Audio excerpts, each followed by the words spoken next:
Hi, I'm Andrew with Investors Hub, and today we're going to be chatting with Jea Yu.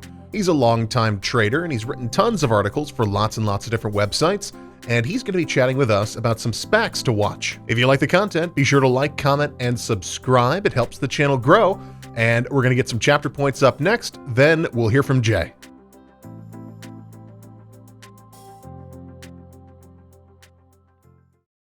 So, do you think 2021 is set to be another year full of SPACs? And how do you feel about that market in general?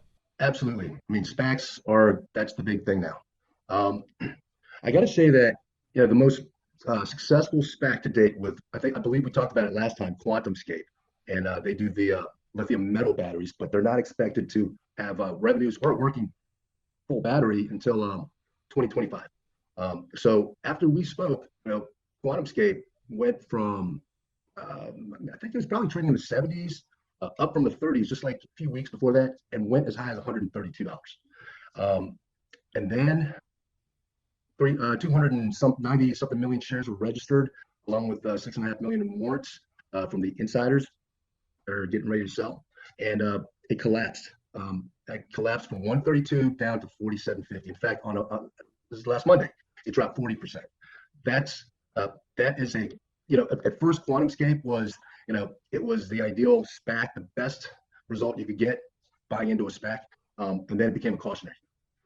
It bounced back to about 72, and then it's still selling off right now around 55. Because these SPACs, they come with a lot of stipulations. When a SPAC goes public, you're literally buying retail, and you're expecting the SPAC to reverse merge into a company that fits the theme of the moment. Right now, it's electronic vehicles, it's battery, it's clean energy, 3D printing that took off last week. So you're hoping that they get a reverse merger. So then you jump into the SPAC under the public symbol, and then almost like an IPO, on the date that they do the reverse merger and change the symbol, you're hoping for a gap up. Unfortunately, most of the times you get a gap down, you get a sell-off. And the thing about these SPACs is that most of them you don't have options on them, so you can't hedge yourself. Once you're in, you're just hoping that the next guy is going to jump in at a higher price. So these SPACs they're very dangerous. And QuantumScape, like I said, symbol QS, it's worth taking a look at it, because when a SPAC, even a stock for that matter, when it's rising, everyone looks at the potential. Volkswagen has a $100 million contract with these guys, and Volkswagen, they did 11 million vehicles in 2019. They're the largest European automobile maker. They're going to electronify all their cars by 2030, and QuantumScape's going to be their battery of choice. So it looks beautiful on the way up. On the way down, it's like, oh, these guys don't have any revenues. They're not going to have revenues until 2025. They what the hell are we investing in? So the narrative will change with the stock price. So I always say, the narrative impacts the sentiment, and sentiment impacts the price. But when the price goes parabolic or collapses quickly, this is one of those situations where price can actually shift the narrative. So when you get a parabolic move, no matter how bad a narrative can be, all of a sudden everyone looks on the bright side. When it collapses, no matter how brilliant, how amazing the narrative is, the worst parts will come out and haunt you.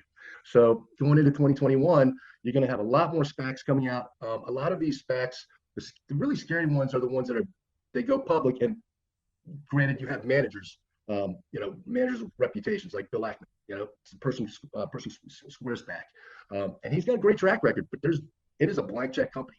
And I believe these SPACs, they have 2 years to find a company, or else the money gets returned to the investors, not to the guys who buy the stock in the open markets. All right, so the insiders, they got the warrants, they got special. You got to read. You basically have to read the prospectus. There is a lot of stuff involved with these SPACs as far as the original people who got in, and sometimes it's mind-boggling. It's outrageous. A lot of these SPACs, these guys are getting in at $10. And once the restrictions come off, they're free to do whatever they want with these shares. So as long as you pick your SPACs right, I personally, I just like to trade them. I don't really, it's very hard to hold on to these things, and like I said, there's different stages. SPAC goes public as a blank check company. You have that IPO stage, where basically there's nothing there. It's like the Seinfeld show. It's a show about nothing, right? Same thing. SPACs can open up with a theme, or if the manager has a track record, that helps. But if the market tanks, SPAC's going to tank. I mean, there are no fundamentals there whatsoever until they announce a reverse merger with a prospect or a company. Now there's something there. There's a theme. You can do some research on the private company. There's not a whole lot of information out there, but at least there's something to grasp. And then when the reverse merger actually happens, then the symbol changes and it's like an IPO. And most IPOs, they price them high and then they sell off. So that's why there's that study that says most SPACs are 38% for the year. So there's many stages that you can get in on a SPAC, and the final part is when it actually does convert. You do the reverse merger, change the symbol, when it's actually a listed company. That's the best time to actually get in. Actually, the best time to get in is after their first earnings report, so you have some fundamentals. But always remember that there's always these SPACs that come with a lot of strings attached, because there's warrants and there's a lot of stipulations as far as who got shares and what the lockup restrictions are and when those things. I mean, DraftKings, that was a great SPAC, but every once in a while that thing will collapse. I remember when it first ran up to 70 and it lost 50-60% of its value in a matter of weeks. And there were lockup restrictions that were involved in there. Lockup restrictions, all kinds of covenants with these SPACs that you don't see above the surface of the water. So we're going to get a lot of SPACs, but ultimately, I think most of them are pretty much going to be garbage. So what are some SPACs that we should be paying attention to, and why? All right. So like I said, going back to the themes. All right. So right now, electronic vehicles, EVs, are very, very strong, and it's justified. I mean, Tesla, that stock is just continuing to just steam ahead. You have and they're hitting record sales. All right. It's still in a hyper growth situation, and you have the Chinese EV stocks. Your NIO, NIO. And actually, they're having NIO Day tomorrow, and they basically hit all-time highs again. Every month these EV stocks, just like auto stocks, that come out with their deliveries, and so NIO's hitting 100% year-over-year gains. Same thing with XPeng, symbol XPEV, Li Auto, LI. So these stocks are on the forefront because they're actually producing cars and they're actually being delivered. Now, granted, those guys are out of China, so sometimes it's hard to believe the numbers, but at this point, Wall Street does believe it. And then so once the EVs get steam, obviously it's, well, what about the charging components? What about the batteries? Even Elon Musk said it's all going to be about the batteries. So battery power, that's hot. With the Biden administration, that he basically wants to get rid of fossil fuels. He wants everything to be clean energy. So under that clean energy theme, and mind you, a lot of companies, a lot of SPACs will just try to jump on these things. So you actually have to do some research and see what the underlying companies are. But STPK, Star Peak Energy Corporation. So what these guys do is they're actually reverse merging into a company called STEM, and they created it's a smart energy management. Basically, it's the largest grid in America, and it's an AI platform that if you have solar or wind power, with your company, what it will do is it will actually arbitrage, and this is all AI.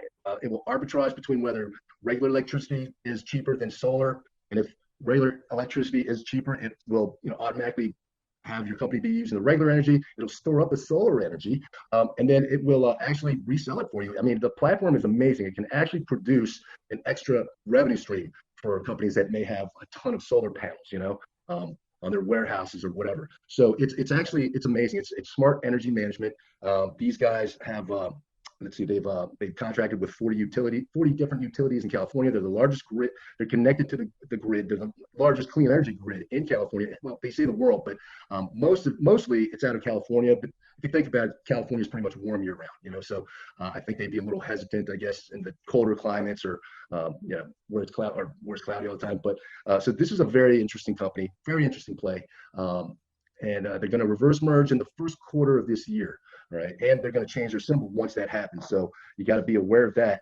And the stock, and the thing about playing these SPACs is you want to get them on pullbacks, all right? So I wrote an article about them on MarketBeat, and whenever I write articles, I always put in the charts with the opportunistic pullback levels. So this thing pulled back down to the 21 to the 17s, 18, 17s, and those were the pullback levels. And then it just hit, and it hit those levels 3 days ago. All right. Today it hit 29 again, shot right back up because they had gotten like a contract, $35 million contract. And these guys say, their compound annual growth the first 5 years is going to be about 51%. So very, very impressive. So that's a great one. STPK. It's would probably be one or two top picks, but you got to get them on pullbacks, low 20s. There's another one called Tuscan Holdings. So going with the EV battery theme. Now, the problem with QuantumScape, even though you have investors like Bill Gates and Volkswagen partnering with them, and these guys want to use lithium metal, charge in 15 minutes, get 60% more output from the battery. It's all great in theory, but the reality is they don't actually have a working battery right now. All right. But with Tuscan Holdings, they've decided to reverse merge into a company called Microvast. These guys have actually been making EV batteries. They've got them in over 40,000 vehicles as of October 2020. They're working on 15-minute charging batteries and they're basically pushing EV technology. And they say they do about 100 million in revenues already annually, right? So that's a real company. So that's something that's got some type of substance with it. So THCB, that also looks good. It's pretty cheap right down the 16s. You can get it in the 15s or under. You're looking pretty good. So those are probably my top two picks. There's another company. Now, another theme right now that's really spreading is online gambling, right? Mobile gambling. Now, they don't like to use the word gambling, right? They call it iGaming. Okay, online sports books, iGaming. All right. I don't know if you recall, but back in what was it, 2000? Well, when online gambling, and online poker really took off, and the U.S. government came in and shut down all the U.S. sites, right? So there were back then you could use your credit cards to deposit money. All that got cut off, but there were companies that actually specialized in that called money lenders, and NetTeller. All right. So these guys, they are going to reverse. Well, they were combined by a company called PaySafe, and PaySafe is going to reverse merge into the stock symbol is BFT. It's called Foley Transaminase Acquisition Corp Merger 2. Okay, so anyway, with sports betting, basically making a resurgence here. Even New York's thinking about enabling sports books. All right, you have companies like DraftKings and Penn Gaming, the mobile gaming apps. They've taken off. What PaySafe does is basically they create digital wallets. They have digital wallets that the sites would use, the casinos would use in order to, for you to deposit the money. Visa, MasterCard still not going to let you, use a credit card to make deposits into your gambling account, right? So these guys, they're the biggest. I believe they're the biggest gaming wallet outside of the U.S. So they're looking for real growth once the U.S. ultimately legalizes iGaming. Pennsylvania's already legalized it. I believe Jersey and maybe Colorado. And iGaming is those casinos and stuff like that, poker that you can. It's basically online. It's mobile gambling is what it is. But now they found a way to take tax and get taxes from it. The tax it, I mean. So that's one to watch too. BFT is the symbol, and they're going to reverse merge into PaySafe. All right. So that's pretty cheap too. I think it's been trading around 14 for a while. If you can get it, in the low teens. You don't have too much downside or something like that. So those are probably my top three picks. Thanks for watching. Be sure to like, comment, and subscribe, and I'll see you again soon.